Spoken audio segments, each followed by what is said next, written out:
Lisa Schneider from the Respite Association. Yes. Welcome. Welcome. Thanks for having me here today. Hi, everybody. I'm Lisa Schneider, and I am the recently appointed Executive Director of Respite Association of Wisconsin. How many of you, up until about a year and a half ago, heard about RCAW? All right. How many of you, since a year and a half ago, have heard about Respite Care Association of Wisconsin? All right, progress is being made. The reason why I ask that is because we're trying to put forth efforts to, I think, a presenter beforehand had talked about looking at the methodology to carry out the purpose of the funding that we get. And we had been doing something very similar for 18 years and not really achieving the results that we wanted to achieve. And so we have been making great strides at Respite Care Association of Wisconsin to change our methodology in achieving the goals, but also working with partners and their needs so that we're not all working in isolation, but we're working together and maximizing the little amount of funding that we all get. So I do have a couple of my board members that are here today, so I'm happy to say that both Tricia and Vicki with Y are on my board of directors, so I'm thankful that they're here to ground me a little bit and chime in when they see me flailing up here. But anyway, Respite Care Association has been around for 30 years, believe it or not. We've been funded from the state through the general purpose fund since 1999. We get about $225,000, and historically we've always funded 5 different nonprofit agencies that represented 5 different districts of the state per DHS's breakout. And each of those nonprofits were intended to carry out certain programming efforts.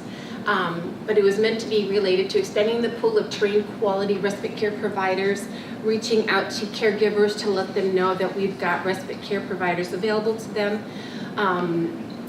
And things were just kind of flatlined. So we decided to redo our programming, redo our methodology, redo our website, and see if that'll make a difference. And already in a year and a half it has, I'm happy to say. So we are a nonprofit organization. We're a 501c3, and we have about a 12-person board of directors right now. We're required to have 2 legislators, so we do have Amanda Stuck, who is up in the northern area, and then we do have Mike Gorcast, who's probably gearing up to be busy in a little while. So we're really happy to have a really good board of directors. We also have Lynn Gall with DHS Office of Aging, and I know there's like bureaus and all that kind of stuff in there. I don't have some pictures, so I don't have Lynn's. I gotta get Vicky's yet. Get it today. I should have got it last Thursday.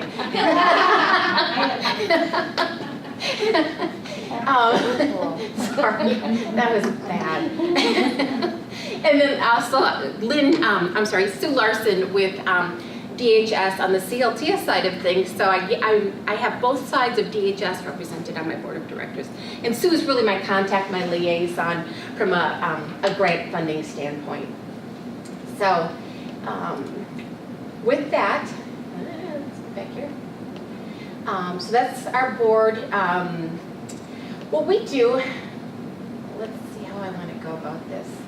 I guess what I want to do is just kind of dive right in where instead of funding the 5 nonprofits that we used to fund, where we had no fault of their own, it was limited guidance by Respite Care Association itself, that the representation throughout the state became smaller and smaller, and those served became maybe those who were only being served by that particular nonprofit's program. And so it just wasn't working out. And then after meeting with Sue and Lynn and hearing about all the needs in the workforce crisis out there in caregiving, that we decided to pull that money in and kind of create some statewide programs, work with natural partners that have some crossover in the missions, and so we're kind of, that philosophy of working smarter and not harder. So we're not paying things in silos and not really working together for a high common good, because each of the 5 nonprofits were kind of doing their own thing, and we've kind of changed it up now where we have high-level goals that we're all working together, and it may not just be us working towards them. It may be some of our partners that are, we're partnering with UW-Madison School of Nursing and of course with ARCH, National Respite Network. And then we do a lot with, I'm sure Phil or I think Amy's gone, with the newly created Wisconsin Family and Caregiver Support Alliance. That is really getting steam going on right now with a lot of different activities. So with that, what we did then is we brought in our monies and decided, all right, what are our priorities? And we worked and developed a work plan with the state, and one of the biggest focus that we wanted to work on was expanding or doing recruitment and training respite care workers. As we all know, with the shortage of the workforce of caregiving, respite care services is one of the highest requested services of caregivers. So historically, Respite Care Association has had an online training program where we used to engage people that they would come on to our website and say, all right, you can take advantage of free online training that takes you through these core curriculum in caregiving, and it takes about 4 hours to get through the whole thing. And then you actually get tested, and never mind. I'll just talk about it. So it takes about 4 hours to get through. So there's pre-tests and post-tests, and so we kind of measure, did you learn anything? And then if you passed it, we conducted a background check on you, and then that allowed you to place yourself on our free online respite care registry. So then people had space on our online that they could list their name, address, the population that they wanted to serve, any special certifications or training that they may have had, how far they're willing to travel to provide respite care. And then families, we would educate them about having this resource online that people could go and say, all right, I'm looking for respite care for either my child or an adult, and I live in Outagamie County, and I would click those two search engine or criteria, and it would populate a list of people in our area that had gone through our online training, that had gone through the background check, that were available in Outagamie County. So then it became up to the family caregiver and the respite care provider to kind of work out their own agreement. And at that time, we didn't provide any respite care financial assistance. That's something that we've added probably within the past 3 months. So that was kind of the old programming, and with some of the new things that are coming down with the CLTS and the required training to be a respite care worker, that's really having an impact on what we're doing, along with knowing that if somebody does get hired and paid for with IRIS or family care funds, that they will already conduct a background check. And so we've kind of eliminated doing the background checks because we feel that that's going to occur through any of the waiver funded programs. However, if a family caregiver is going to pay for services with one of our listed providers with private pay, we will conduct a background check for them. Excuse me. Yeah. So is this open to, I heard you mention the word providers, so is that like the agencies that's contracted with like a family care program, like community care, like, are they, Right now, it's all individuals. So it's individuals that would provide in-home respite care for unpaid family caregivers. Okay. So now we've kind of honed this all in because we got rid of the 5 agencies doing their own programming, and now our criteria for, bless you. So we still have the training, we still have the registry, we're gonna try to boost that. Sue Larson is working within DHS to get our online I'll say worker, that might be more clear as to who we have on our registry. Get our worker training certified by the state so that it'll be authorized by them as a recognized training. And then for the things that need to be done in person, like CPR and stuff like that, that localities can arrange to provide that, but we can also assist with that, so that's another new program. So what we wanted to do at least was create a statewide respite care. We looked at it from a reimbursement standpoint. We didn't want to do vouchers. We needed things to turn over quickly. We didn't want monies hanging out there. And then our budget ends with the state, so we have to start new contracts, and so we can't have money hanging out there when you go beyond a contract year. So a lot of that factored into how we developed this program, and it's still a work in progress. So if any of you have any feedback on, did you think of this, or maybe this would help this out a little bit more, let me know. And we do have materials on the back there for our 4 main programs, which are our online training for respite care workers, our caregiver respite grant program, our registry, and I think it's oh my gosh, I can't even remember now. It's still tied in with the training and the registry, but it's coming from the perspective of the worker and then one from the family caregiver.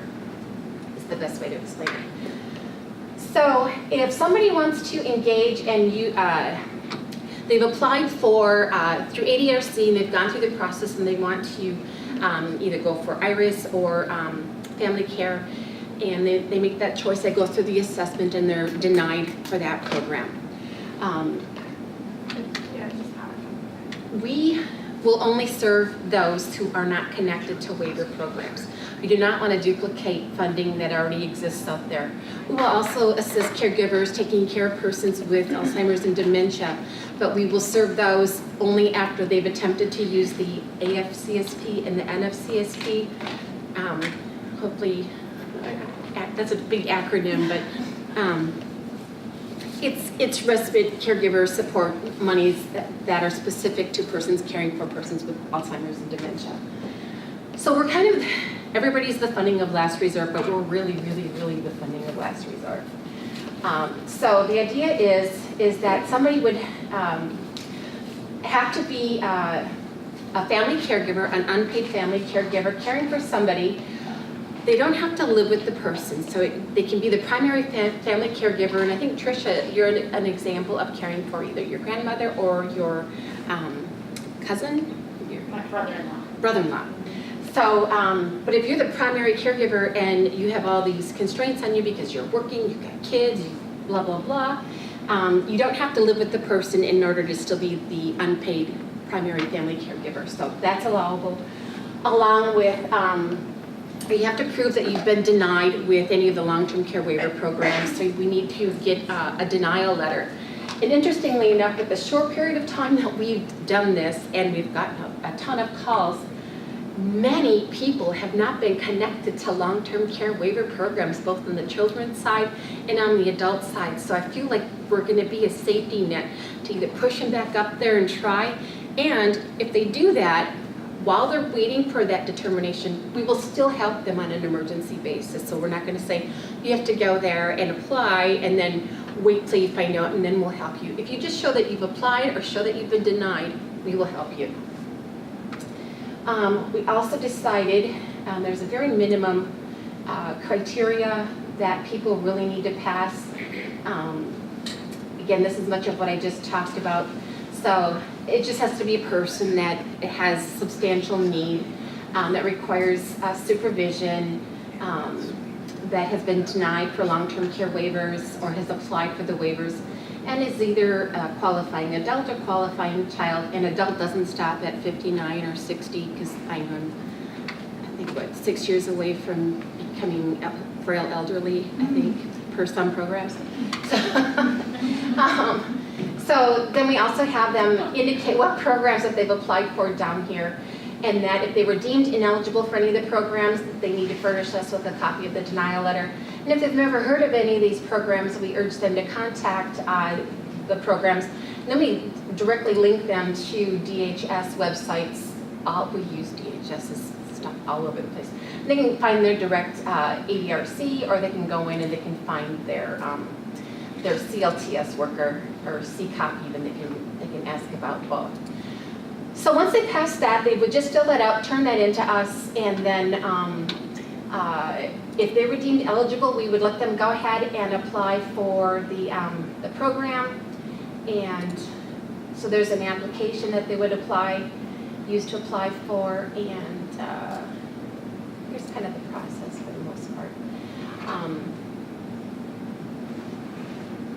So we deliberately, from a board of directors standpoint, chose not to have an hourly limit. We chose not to have a cap on the amount. As a caregiver myself of a daughter with significant disabilities who's 28 and still lives at home with me, her level of care is different than somebody else's. So paying somebody $10 an hour versus paying somebody $20 an hour or whatever depends on the acuity of the person that needs the care and the length of time for which you need that care. So each situation will be evaluated on its own merit, because an emergency is an emergency, and if something comes up where you got to fly to family because somebody passed away, you might need 4 or 5 days. I'm not going to cap somebody at $250 because it just doesn't make sense. We're here to meet the needs of the person, at least to the best of our ability. So it just goes through that process, and we're hoping that people will only apply at least 90 days apart. We're hoping that they can apply up to 4 times a year, provided funding runs out. But we are also paying attention to geographic distribution of our funds, so that we're making sure that our funding is getting allocated somewhat equitably throughout the state. So all of those will factor into our decision making. But we're trying to still make it uniform so as to not appear with any favoritism or discriminatory practices. Is there any questions on the Caregiver Respite Care Program? All of the information is on our website, which is why I like to use this versus the PowerPoint, because it just kind of walks you through what is on our website and you know where to go. The one that you might be most interested in is our most just finished creating this on Sunday. So I put it on the website last night. So this is really a work in progress. I want to talk with Susan, but a big part of what we need to do is work with recruiting workers. And so we decided to create a mini grant program that my intention is for these agencies be the applicants. I would love for ADRCs or counties that want to work together in a consortium or a region, and the requirement is going to be that they need to, if you're going to apply for some funding, we're going to work with everybody in your locality, because we're going to kind of do this to ensure that everybody is working together. So let's say I've already talked with the ADRCs of Southwest Wisconsin, and they were like, wow, we want to do this because there's 4 different counties, I think, that are part of that consortium. And then pull in the county folks so that we're dealing with both the children and the adults, and to host a outreach recruitment effort of potential respite care workers, where we can showcase. So we would try to do something where we would get them in, introduce our free online respite care training, and I have also thought about inviting employers so that they can also engage with these potential workers, that they can either be listed on our registry and employers can find them there. This is a new thought, my board doesn't know this yet. Or they can come to these outreach efforts from a local basis and engage with the workers directly.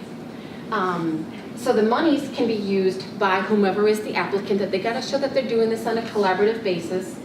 So we can do everything from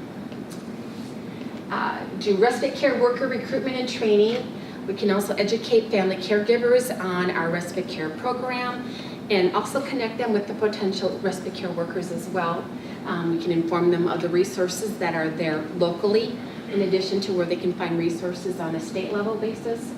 And then just kind of with the, including the employers of that locality as well that are looking for workers, that we can, make it a whole day event where the morning is working with the caregivers, the afternoon is with the workers, and then you have a recruitment fair with the employers afterwards. So the applicant would use the monies for anything related to Marketing, creation of, we just cut to the chase here. This is all on the website again.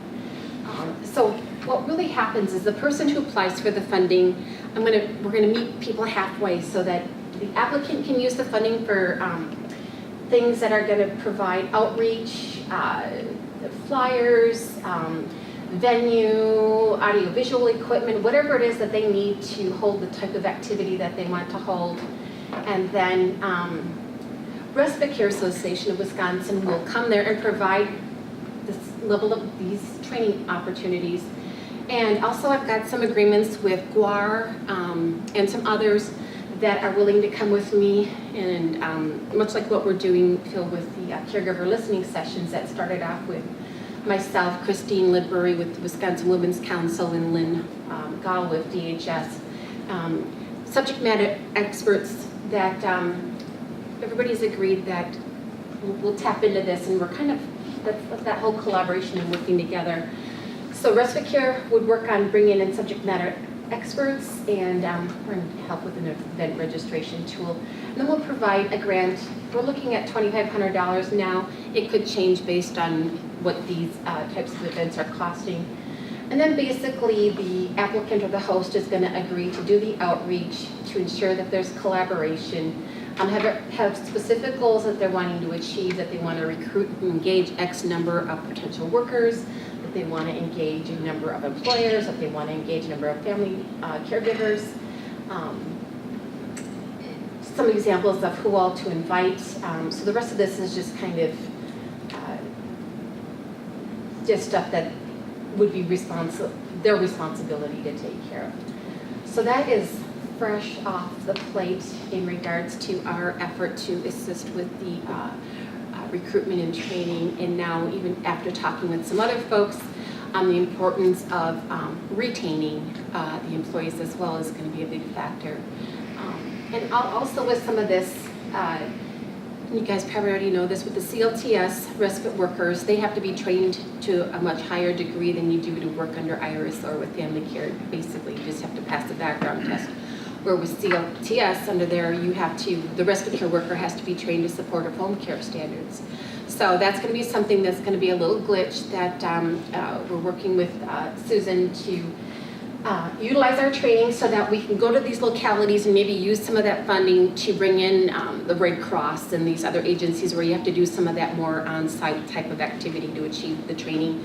And maybe some of the agencies come in to talk about processes and policies and all that other stuff that that's required under the CLTS program. I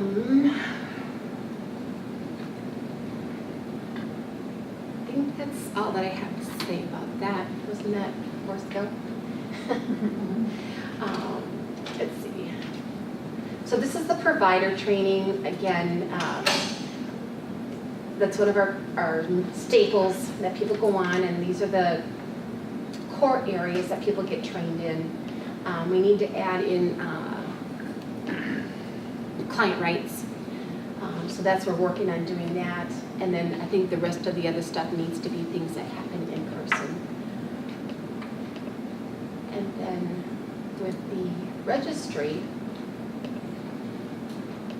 this is free again to everyone. This is just kind of explaining the registry. Also, we have a resource on here for caregivers looking to hire somebody to work in their home, and this provides them with an opportunity to do an online course, basically, that will take them through. It takes about an hour to go through, but it's pretty detailed in helping caregivers. That's one of the biggest questions we get asked.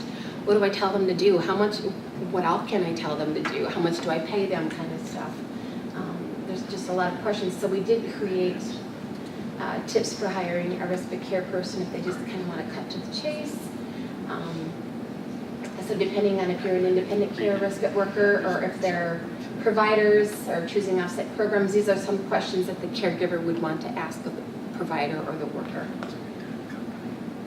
So, Lisa, you work with adult family homes as well, for the caregivers that work in their homes, but they are family care participants or IRIS participants. We actually work with everybody and nobody.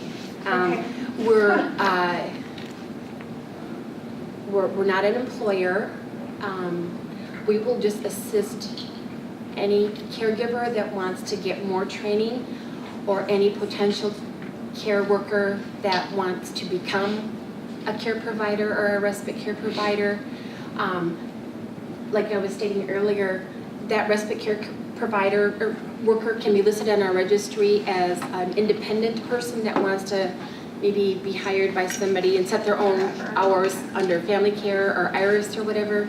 Or they can, and this is new, my board doesn't know this, is that they can list themselves on there as available for hire by an agency, and then agencies could do a sort and find pre-trained persons that are looking for care positions. Okay, yeah, that's good, because I know a lot of adult family home providers need some respite. Oh yeah, Yeah. oh yeah, and that's hopefully with that mini grant program that we will. I didn't want the recruitment effort to just be solely for in-house because the need is so great out there, and also the churn is so great out there that it's really important to cast a wide net, and that's kind of what we're looking to do. And we're also going to promote Kevin Coughlin's program too, so that they can get steered to that. Because I met with him and he talked about, saying if you didn't want a career in nursing home, they could go in this direction as well and pursue, working with CVRFs or adult family homes or doing independent work with IRIS and family care. So it's still all about that as well, the collaborations, working with natural partners, because they got all kinds of information that I can hand out. I'm already going to be there. Let me hand it out. Same thing on the CLTS side of things. So the registry is very easy. All you would have to do is you sign up and you click on this thing and you sign up, and then what happens is you just get registered, so it's not just any Tom, Dick, and Harry kind of doing a search on our website. It is a secure website, and people choose to what information they want to put about themselves on our registry. So then you fill this out, you get a link, and then for some reason, because I'm not on my website, I would have to sign in and wait for Erica to send me a link to access the database right now. Right now, there's only 2 search criteria, and that's for caregivers looking for service for their children or for the adults, and then by what county. And then you get to search through what is available there and determine whether you want to engage with somebody or not. We also are very clear with our terms and conditions in that with the, let's say, the respite care worker grant, that we are paying the caregiver and not the worker. And it is also between the caregiver and the worker as to whether they want to work together or not. So we have kind of a long-term liability disclosure type thing here that, and even from a family caregiver searching standpoint, so we're trying to cover it from the worker side and from the caregiver side, that you kind of do this at your own free will, but we're providing, I look at us as a connector, as a resource or to connect people with things.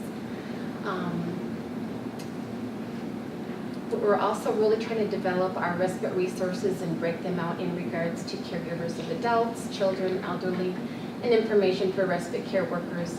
We get a lot of questions for people who are on the registry on how to market themselves. Believe it or not, we get calls all the time of saying, I am on the registry, I am looking for work, nobody's calling me, what can I do? We gotta change that, because I know there's the need and we've got the people. We just need to make that connection. So opportunities like this help us do that.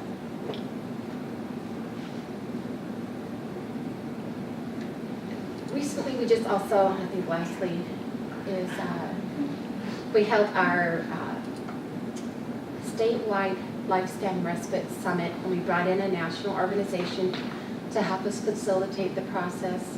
And it was really good. We came out with some really, probably no surprises in what the situation is out there from surveying the landscape, but we did have some really great big ideas related to collective insurance, or having HSAs for caregivers to pay for HSAs for Gosh, I'm drawing a blank. Do you guys remember? Do you remember? Not specific to the HSA, but I know one of the main ones was that $15 minimum wage Yeah, per hour. yeah. That, There were several several big things. ideas that came out that, it's in the Powtoons thing, I just don't want to bore you guys with the whole Powtoons thing. And then also in 2020, we are going to have the International Short Break Association Conference here in Madison. The University of Wisconsin School of Nursing is taking the lead on that. This is going to be an international knowledge exchange. This is something that's been going on for 15 years now. It only happens every 2 years. It hasn't been held in North America in over 10 years. It's in Reykjavik, Iceland in October, I think, this year. And so it'll be in Madison, Wisconsin in 2020. So that's what we call Respite. More internationally, they call it short break. So that'll be exciting and a great opportunity to showcase Madison, and hopefully all of you will come to that. So does anybody have any questions? I don't have a question, but I just want to share with everyone how amazing it's been to have Lisa as the executive director. She's really taken so many initiatives and really collaborated throughout the state with huge supporters, UW School of Nursing, with DHS, like those partnerships, the National and International Short Break Association, and we are being heard as a state, throughout, the United States, and people are looking at how we're doing things and how things are changing. And like Lisa said, we're really that connection. So we're not long-term in people's lives typically, but we're connecting them to where they need to, we're helping support them. We were just at the Aging and Disability conference last week, which was a great, that conference itself was wonderful also to connect and collaborate with people. So, yeah, partner with us. The rest of the year is really, it's been wonderful. So thank you for all your work, guys. Thank you.